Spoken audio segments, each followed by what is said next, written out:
This is the Big Biz Show. Damn, look at this place. What's so funny about investing money, you ask? Play ball. The Big Biz Show with Russ and Sully hope to answer that. Top-rated, insightful financial analysis.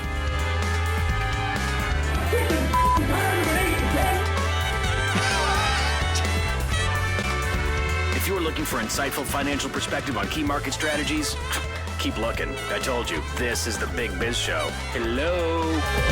See, that's good. See, it works out. This is Russ and Sully.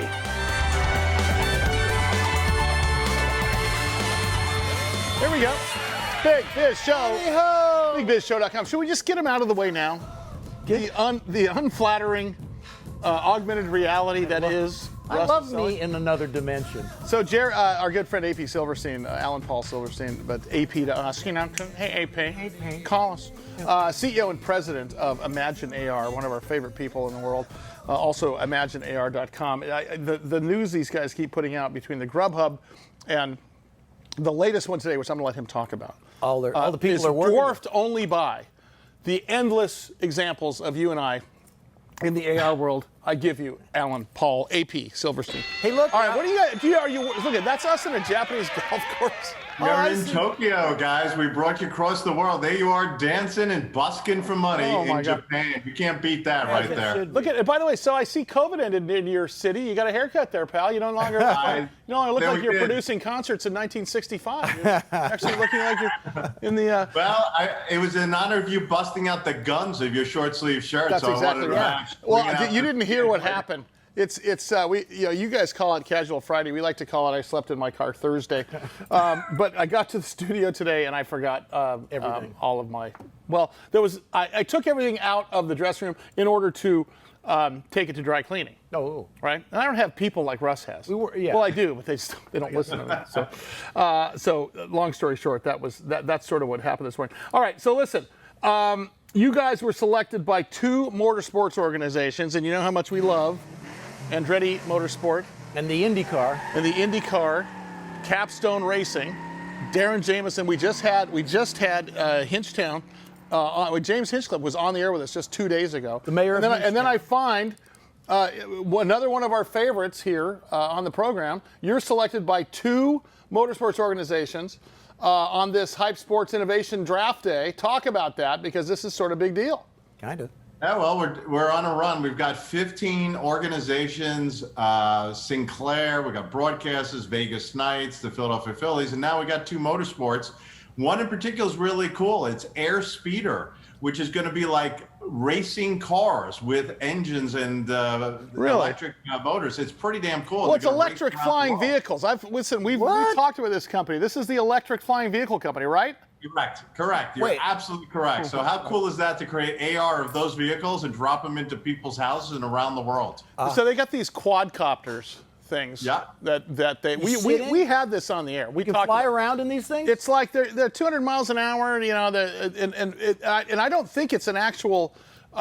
It's no longer just a dream. This is actually happening with these things, and you guys are creating AR around it.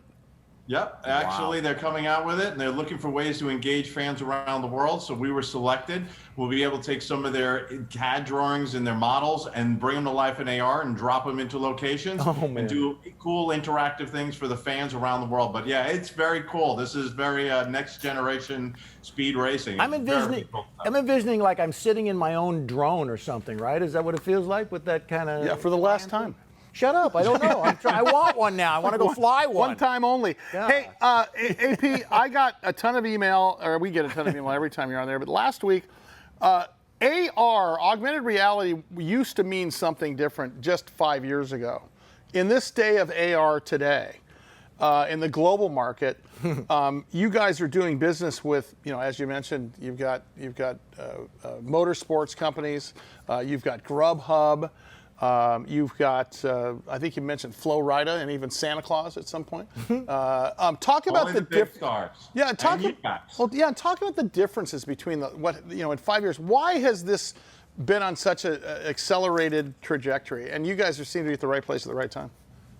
Well, we've been working on it for 5 years, definitely, and invested an enormous amount into it. But I think it became an unfortunate event with COVID that sports teams, entertainers, retailers had to find new ways to engage and drive revenue.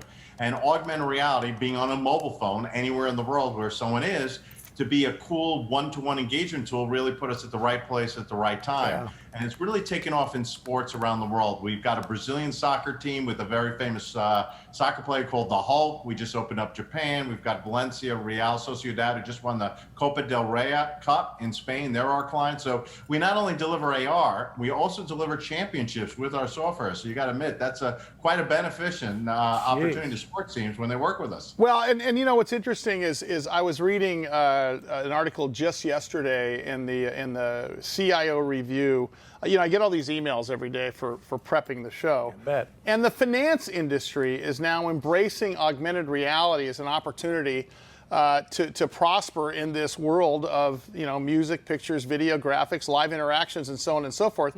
I believe that this is probably shuttled along a little bit by Zoom, but when you're seeing financial advising firms and data firms now using augmented reality, it's not just a gimmick anymore, right? I mean, this is going into the way people really do business. This is day to day, as you said. And our last time we were together, you brought up the Microsoft HoloLens deal with the Defense Department, right, with the Army, dollars over 10 years or something. So it's ridiculous, a huge amount. But it's basically now stating that AR is here to stay. It's going to be part of our everyday life. It's something that's going to be used in the military, in life situations, which is, it certainly shows you the dependency and the value of it. We're doing it more in the sports, entertainment, engagement area. And as we discussed previously, we're also going into the world of NFTs and using AR to enhance the NFT collector market around the world. I got Well, and what's interesting is AI, artificial intelligence. Right. You would think is a big brother, but actually AR is going to really shape the future of AI. Would you agree with that statement, AP? Yeah, you're going to see AR bring, whether it's holograms or individuals or specific engagement in homes, wherever people are, and AI will be the interactive part of it. So, for example, if we took the Sully Russ cartoon characters and drop it into someone's house, imagine having an intelligent conversation there in your house with them dancing in front of you and busking. We often do, by the way. Yeah, we often do imagine things like that, and you're in that picture. Let's follow through on this thought. Let's go all the way. If you think in terms of even going back to that $20 billion deal with the military, did you ever think when you started this that there would be verticals like military and defense? Wow, yeah. Because you wouldn't think, other than, you obviously hear video games and, these fifth graders are going to be running the world and they're never going to have to leave their living room. Right. But honestly, the trends report for enterprise augmented reality is showing that it really is, honestly, it's right behind tourism as a market driver. The number one industry in this world, it's not oil and gas, it's not technology, it's tourism. Yeah. And right behind that, they're saying, the challenges that are often faced by remote working can be resolved with augmented reality. So you're talking about $160 billion is the total skills gap per year for having to deal with your workers working at home. And what they're trying to do is use every type of ancillary tool possible to drive that gap down to nothing in order to get the 60% of employees right now who are working part-time from home, and they're really saying AR is gonna fill that gap. AP, do you have a comment on that? Yeah, well said, Sully. It's very true. It's very serious engagement, training, remote assistance, and it's really building out a major amount of interest through enterprise organizations, whether it be manufacturing, production, even the human resources department are using AR. So it's really going to start to explode even further than we thought of in areas and industries. And we always used to say, it depends on the imagination of the people to use it. Yeah. We built a platform, and hence the name ImagineAR, but we're really seeing new uses and new application opportunities almost on a monthly basis, and we never really thought how big this would become and how fast it's going. And the remote working, as you mentioned, is a major driver because of the pandemic. AP Silverrstieen. Hey, now that we're in the orange chair, will you please fly to San Diego? Let's go.